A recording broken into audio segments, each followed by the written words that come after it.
Welcome to the Inquisitive Analyst. I'm your host, Marcus Udokang. Well, actually, today it's going to be a bit different.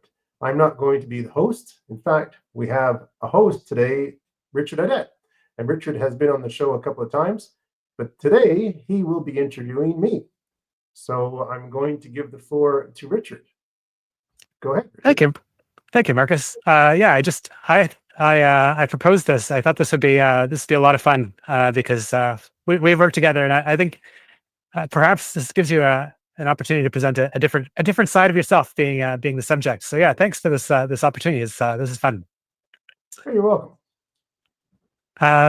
Yeah, and I just like to kick it off sort of from the beginning of like professional life. A little bit of my life. My firstborn daughter is off to university this fall, and that brings into line, like, there's lots of things at the university, but yeah, like I've been thinking about the value of post-secondary education. So I was wondering if you could chat a little bit about how your undergrad degree supported your early career and how that sort of led eventually into business analysis and project management. Well, I think many of us tend to start our career thinking we want to do something, and midway through, we decide we want to change. In fact, I was chit-chatting with the president of McMaster University a few years ago. I was listening to a speech that he was giving, and he said these days it's not a mystery for us to have more than one career in our lifetime, sometimes 2 or 3 or 4 careers or 5 careers. So my undergraduate degree initially was in English, and I wanted to go and teach English in high school. And it wasn't until I graduated, I was sort of tinkering with computers and the internet the last couple of years, and I realized that for me to it was something that interested me as a hobby. So for me to do a master's degree in computers, I'd have to go back and take a whole number of courses on my undergrad in computers, and that would take too long. And so I had looked into college and decided that Seneca College at the time, now Seneca Polytechnic, I could do a year diploma in would get me out into the working world. So initially, the undergrad was in English. I wanted to be a teacher, and it didn't work out. So until many, many years later, when I was teaching in China. But yeah, so did it prepare me? In a way, yes, because I think business analysts are supposed to be good communicators. And if you are teaching English, obviously you should know how to read and write and speak effectively. And I think that's probably number one tool that business analysts use is communication. So in a way, it came full circle, and it was something that I was able to use in my career. Did following up the undergrad with Seneca, did you find that helped bridge to your first role? Yeah, it was actually, because after the first year at Seneca, I ended up getting a job with IBM at 3600 Steeles Avenue East in Toronto, and I think I was able to pick up a few things faster from my diploma at Seneca. But I think if you want to do the work, then obviously starting out with a college diploma would be great. But if you're looking into leadership, you can work your way up into that. Alternatively, you can take obviously business analysis or project management studies at the university level as well, if that's something that interests you. I know myself, sort of when I started professionally, I did go into, technology, but I definitely, I took a couple courses, right, at the beginning as I was working. So during the evening thing, and definitely the project management was one I took at the Ryerson Continuing Education. And yeah, just, I don't know whether I directly use the formal process, but it definitely, everything helps, just speaking language. Yeah, I think definitely taking classes through a continuing studies or School of Extension, as it's called in some universities. The University of Toronto School of Continuing Studies does teach business analysis and project management courses. I had an opportunity to work in that department for quite a few years. And yes, you certainly can. Anyone can take those courses. In fact, as an employee of the university, I think you can get reimbursed from those courses. You have to pay in full, and if you complete them and get the certificate, they'll reimburse you. So that's certainly one added advantage of working at a public institution like a university. And it's certainly, I think everyone should in their career take continuing education courses of some sort. It's a quick way to get you ahead on a particular topic, right, on a subject matter. But in the case of business analysis, I sort of fell into it accidentally. I don't think I really knew what business analysis was at the time. I don't think there were career titles with business analyst. There was business systems analyst at the time, and I certainly did that as a role at the University of Toronto. And that was sort of the beginning of getting into the BA world. I was going to say, it's worth looking into. You mentioned U of T paying for classes. A lot of employers do. So I was actually at Philogix, where we both were, and they actually paid for courses at Seneca and U of T. There was a certain allotment per year. So if you're lucky, your employer might cover some of that. They did. And I actually, talking about Philogix, I think Philogix had an online training facility called Orion or something like that. You could log in and take these courses that they had available to you free of charge. So yeah, that was good too. I'll also come back to teaching at the end, but staying on the education front for now, I find it interesting.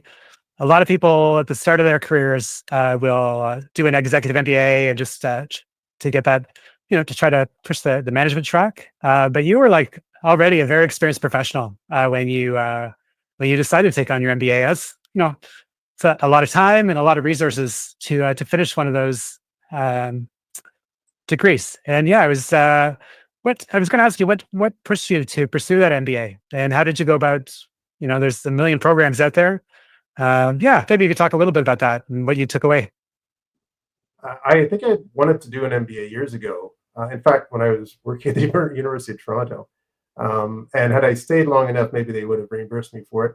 But I did some research a few years after I left University of Toronto, many years later, and I basically had a spreadsheet, and I went through. This was during COVID, actually, because I couldn't. I thought, what am I going to do? People aren't going out into the working world, and a lot of people were laid off. I was one of them. And those who were working were usually working from home, so you had a lot more time on your hands.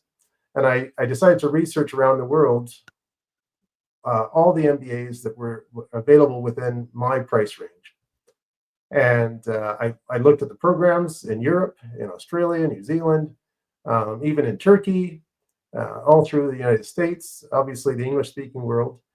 And I even found out in some countries, like Turkey, for example, where English is not the national language, you can take courses, MBAs, in English.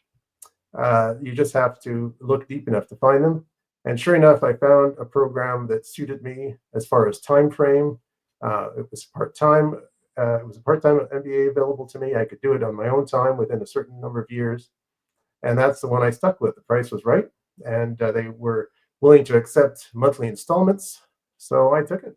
And that's how I decided to choose the one that I selected. That's really cool. That's quite that's awesome that you were able to you have this list of things to do and only so much time. So it's kind of cool you're able to do that when you did. Yeah, no, true. I was as I often do, right? I'll meet up with back on the Philogix thread where we overlapped. I occasionally meet up with former colleagues, and I was chatting with some who were still working on that line of business, and still working on that underwriting platform we worked on 15 years ago. And I often reflect, and when I speak with others, right, I reflect on the work we do and the impact of the work and the lasting power. And it's just kind of neat that work that we did 15 years ago is like still being used. So that platform is kind of neat. It was pretty successful. But not every project has been like that, and some of them have missed the market. And that you still learn a lot of things. And maybe you even learn more. And I'm wondering if you ever reflect on the impact of work and projects you've worked on, and is there anything that's like that you worked on that was like really impactful and you'd like to share? Yeah, it's funny you say that, because there was a fellow we worked with at Biologics, and he had said to me one day, he was close to retirement, and he said to me one day, sometimes you come in the office, you're typing away, and you think, what impact do I have on this project? I mean, what am I doing? It made me think. It's like building a road or building, I don't know, maybe putting up uh, a building a government building.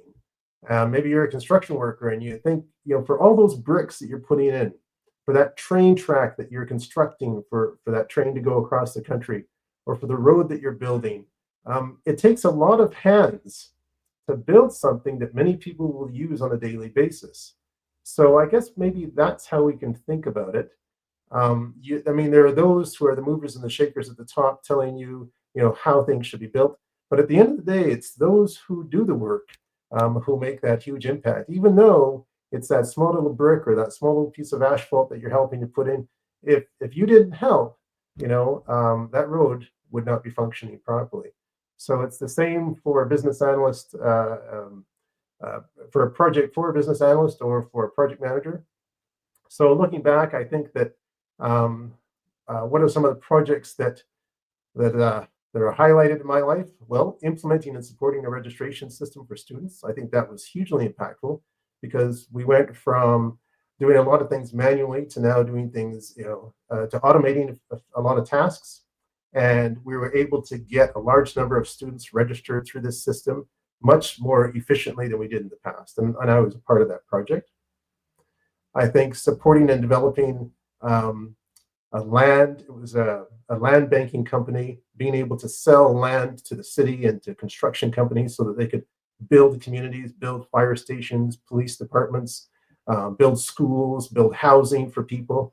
And that was a project that worked in and around Calgary, so the northern part of Calgary, the southern part of Edmonton, the southern part of Calgary. And those are communities that are built now that people are living in. And, I had a part in that. Another project was helping improve an event management system so that we could move from hosting 3,000 attendees to 30,000 attendees. And that's a huge, impactful change for a community, considering that this event management system was now, at the time, it was one of the largest projects in Canada, large event management projects in Canada. So kudos to being a part of that for me. And I think another one would probably be being a college instructor. I had someone not too long ago contact me on LinkedIn, and he said, Marcus, you taught me, 15, 16, 17 years ago. I was in your class, and now I want to be a teacher. I've had this great career. I'm just reaching out to ask you a few questions on what I can do to be a good teacher. So that was hugely impactful. 20 some odd years ago or 15 years ago, someone's coming back to ask me for advice. I didn't know that I had an impact on this person's life. So those would be some of the things that I think I was a part of that I look back and reflect and say, hey, that was a great project that I was on, right? And a good impact that I made. I can definitely, you just imagine like any teaching, and I guess even for people who aren't former teachers, just mentoring, like you do have, like teaching impact is built in, right? You have the potential, like what you have grows. No, it's true. Yeah, so that's, I can definitely see that being one of those roles that's really, really impactful. Very cool, yeah.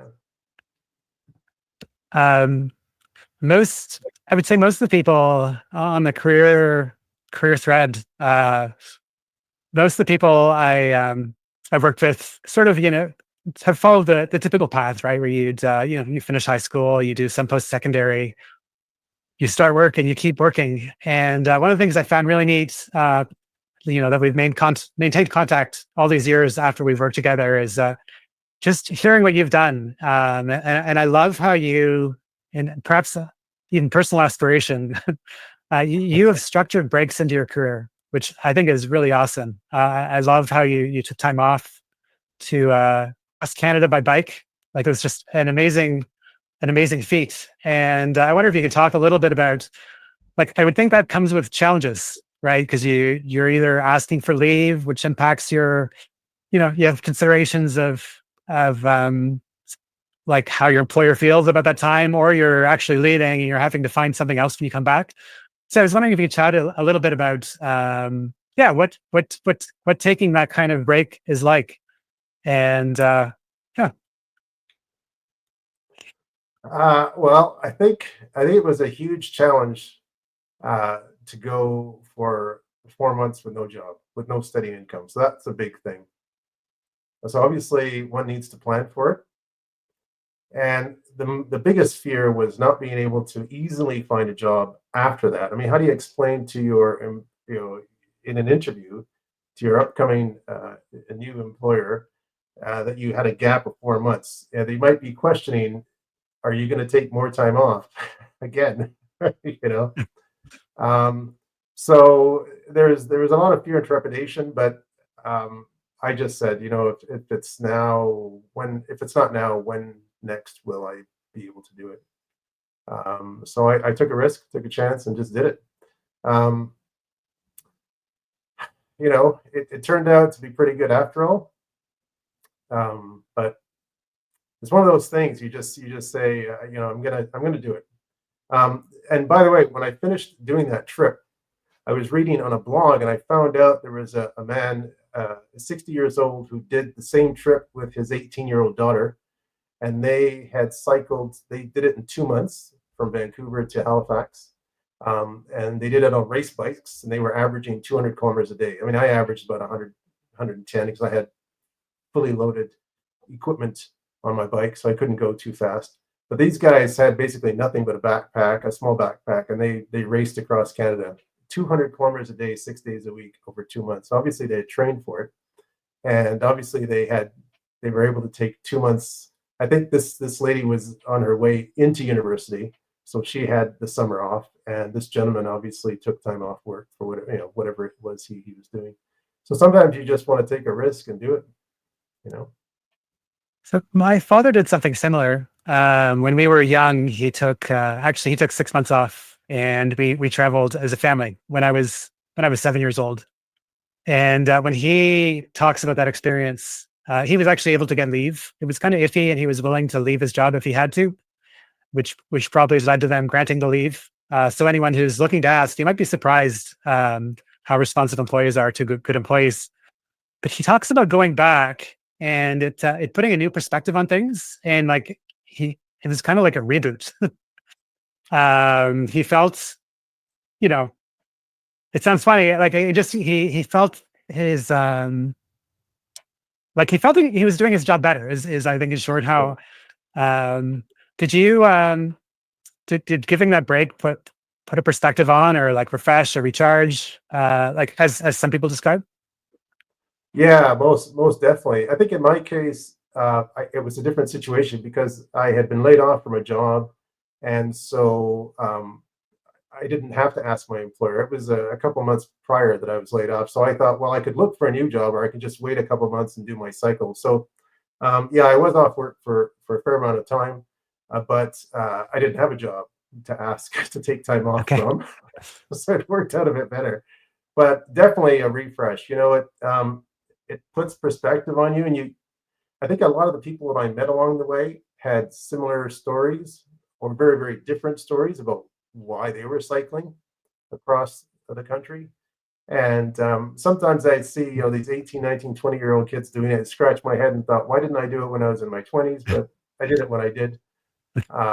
Maybe maybe I had, when you're older and you do things like that, but when you're younger, you don't think about some of the challenges involved, like physical challenges. And I think when you're older, you tend to prepare for it better.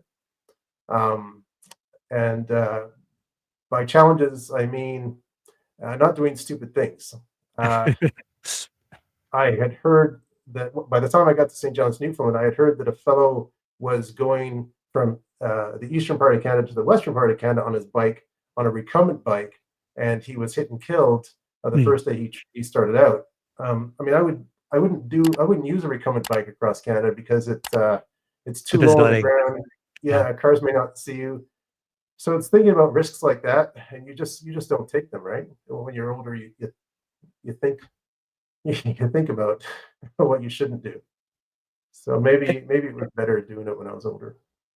And I'll ask this question, and I suspect I know the answer, but is this something you'd recommend to someone considering it? Like it sounds like it was a worthwhile experience. I'm almost sure.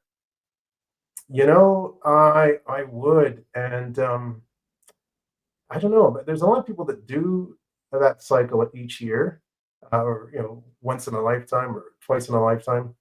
And I'd say do it. I'd say do it north south. From Vancouver to the Yukon. I'd say do it east west or west east. Usually prevailing winds are west to east, so it's easier to go from the west side to the east side. Yeah, do it. Even if you don't have to do the entire country. Maybe it's from Quebec to Saskatchewan. Maybe it's from Vancouver to Ottawa. But yeah, take some time out and do it. Even if it's cycling around the Great Lakes. I know people who've done that too. Um, and if you want to camp it, I camped some of it. I would say that's even more challenging because you need all your camping gear. You need to be set up in the evening, sleep, wake up, take everything down in the morning. And if you want, do it in a group. Do it in a group. So, safety in numbers type of thing. Yeah. So yeah, definitely. I'd say definitely do it. Do something that involves going outside of your comfort zone, and it doesn't involve work. Yeah. Cool. Um, we were coming back to now shifting and actually coming back to something we've talked about a few times already. Um, Before sort of thinking about questions, I was going over your LinkedIn profile, and I did see, and you mentioned already your work at UT and your work at Seneca, and even you talked about initially you were thinking about going into education, and it comes to me like it seems to me really the way you've built this podcast, you're filling a niche for a very specific niche of education, right? Often with employers, right? We're under NDAs. You can only say so many things as your outside peers. So yeah, having this forum um, sort of is an educational opportunity for people in the field and to hear what others are doing. And I was going to ask what you it's almost a return to education, or maybe it's filling an education hole in what you're doing today. And so what drives you to education? Is it that whole impact that we were talking about earlier, or yeah, what do you love about education? Well, I think because my parents were educators. My father was a university professor. My mother was a college instructor, a high school teacher. So maybe it's just something I saw and grew up with in the home, and thought it was a good thing to do. I think personally, I feel it's a productive way to give back to your professional community. Um, it's certainly, if you want to learn a topic well, they say teach it. So it helps Yeah, to learn something more deeply if you're trying to teach it to others. There's certainly a delight to see when students come back 2 years later, like I gave the example earlier. This fellow thanking me, and he said, "You taught myself, you taught my girlfriend at the time, who's now my wife." And in the case of teaching overseas, it was just to take time off to do something obscure. But 4 years later, when I'm back from China, I still have students on my WeChat contacting me and saying, "Oh, Merry Christmas, sir. By the way, I just want to let you know I'm now doing a master's degree, or now I'm an English teacher, just like you were." So I keep in connection with some students from the past. There's even a student of mine who I taught at Seneca, and he moved across Canada to the West. And he just called me up a few days ago to say, "Hey, remember back when I was in your class?" And now I'm working in the field, and I've learned so much, and so on and so forth. So it's nice to keep those connections. I think it's a reminder of the impact that you've had on people, and their impact, taking what they've learned and teaching other people as well. cool. Um, Sort of to wrap this up, you touched on your work experience in China. And I wanted to ask you a bit about that. I've worked with international teams, and I've even had the opportunity to visit some, like go to worked for a company with an international presence and got to visit offices like in India. Um, but I've always been based in Toronto, and I've never, short of those short stints, I've never had that. I've never had that international work experience, like of working in another place. And it seems like it's interesting, right? Because conventions are different everywhere. And yeah, I always thought it would be interesting to work abroad. So I was wondering if you could chat a little bit about what that experience is, just planning somewhere else, and what stood out, what was different, what did you take away? Well, I think just like yourself, with the exception of working in China, all my work experience has either been in my professional work experience has been in Toronto or Calgary. And I think the experience that I had in China, it wasn't business analysis related or project management. It was more teaching, debating, and public speaking. So it's very different subject and different crowd. But I think it gave me an opportunity to learn how universities function in China, because I was working for a university, and how they treat foreign teachers, the processes you have to go through, the medical checks, and the all the administrative checks you have to go through. I will tell you this though, I got paid on time. There certainly was no dispute about salaries after the contract was signed, and they made sure that I had all my papers uh, that I needed to get myself to China. They reimbursed me on the flight expense there and back to Canada. And I was also living on the university campus. It was in a residence for teachers, and other dignitaries that were just in town for a day or two. So it was a very different way of of work in general. Certainly in the sphere of a university, because I had not only worked at universities in the past, I had attended universities in Canada, and I would have to say that from the time I applied for the job, got the job, and got all the papers was exactly 6 weeks. That was Oh truly wow. efficient. Yeah, for a foreign country, that was exceptionally efficient.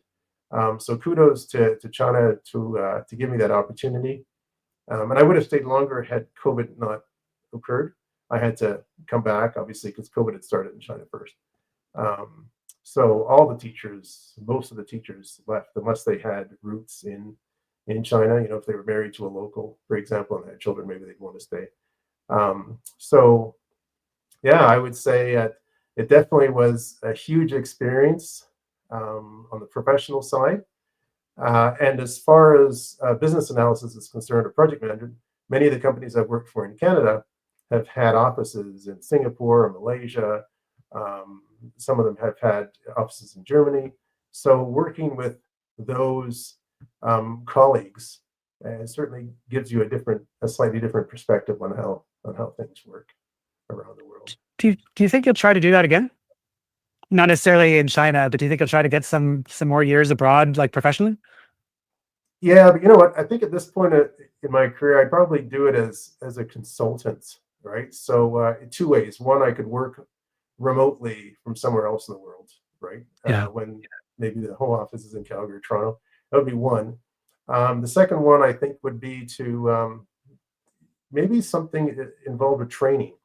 I had a colleague who went to China to do some training for a corporation. He was teaching project management. I think something like that would be good. Certainly, speaking at conferences around the world would be Yeah. something cool to do. So yeah, I can definitely see myself doing that in the near future. Cool. Um, as you usually have you're usually the host, and you are the host. You might not have the opportunity to speak openly, or to speak. You might not be able to cover everything, right? Because you're usually asking other people questions. So I was wondering if there's anything that I didn't cover in this interview that you did that you'd like to share with your audience. I'd probably say three things. One, for those who are considering working abroad, if that interests you, look into NGOs, something like CUSO or UNESCO or United Nations. Maybe you're at the beginning of your career, you can certainly volunteer with these folks in different parts of the world, or even work for them in different parts of the world. And that also goes for international companies like Google, Microsoft, IBM. I have a friend who works for Google in Singapore, for example. And he's from the States originally. So that's certainly one way to do it. Also, I think when it comes to taking time off work, if you work for the Northwest Territories, Yukon, or Nunavut, I believe, depending on what job it is, every 4 years you're allowed a 1 year off. I think it's semi-paid, like 40% of your salary or something like that. I met a fellow once years ago who was taking the train across Canada, and I asked him how he found time to take the train across Canada. And he said, "Oh, I work in the Yukon, and I'm allowed 1 year off, and this is my year off. So part of that is to travel across Canada." I have another fellow who works in Toronto. He's a public servant, and he usually gets his regular 4 weeks a year off. But every 2 or 3 years, he takes an additional non-paid month off. So he'll get 2 months back to back of time off that he can spend with friends and family. So that's certainly something to do. So there's always a way. If you want the time off, there's certainly a way to do it. If you work in Europe, many jobs give you automatically 6 weeks vacation. And I met a lady in Vancouver, BC. She was hiking up mountains. A young lady, 26 years old. She had just started her first teaching job as a music teacher. And she said, "I have 6 weeks off, so I came to Canada to take it off before I go back to Holland, where I'm from. So before I start work." So there are jobs out there that enable you to take that time off. You just have to find them.